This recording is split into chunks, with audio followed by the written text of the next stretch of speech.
बेटा मुझे खाना दे दो, मैंने सुबह का नाश्ता किया हुआ है। ओ, आपको कौन कहता है सुबह सवेरे उठ के नाश्ता कर लें? रूटीन के साथ चला करें।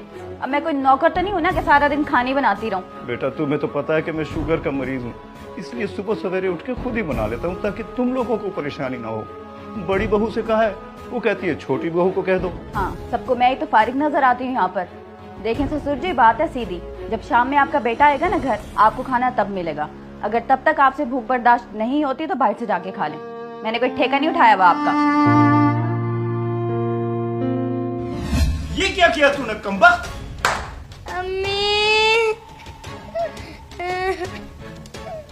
ये बच्चा है जिसको जरा तमीज नहीं है। मैंने इसको मोबाइल देखने से क्या रोका, इसने मेरी ही चाय मेरे ऊपर उड़ेल दी। ये तरबियत कर रहे हो तुम लोग इसकी? आप होते कौन है मेरी तरबियत पे सवाल उठाने वाले? सारा दिन आपकी खिदमत करे हो, ये सिला दिया आपने।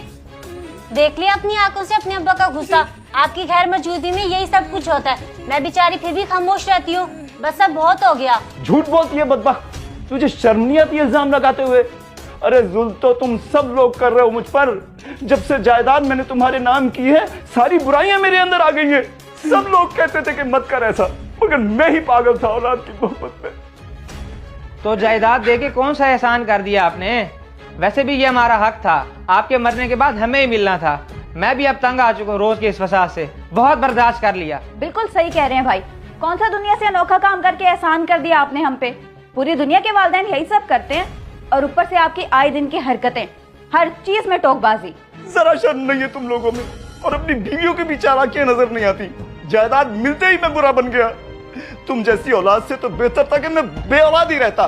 क्या ये जायदाद की रट लगाई हुई है? आपका बिजनेस मेरे शोहर की वजह से यहाँ तक पहुँचा है, लेकिन अब आपकी उम्र हो चुकी है, तो आपको मजीद समझाना या समझना फजूल है। इसलिए आप अपना सामान बांधें, हम आपको छोड़ आते हैं दाता दरबार।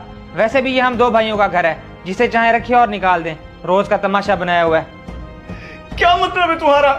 मैं कहीं नहीं जाऊंगा यहाँ से, ये मेरा घर है। जाएंगे तो जरूर आप ससुर जी, ये गलत फहमी है आपकी।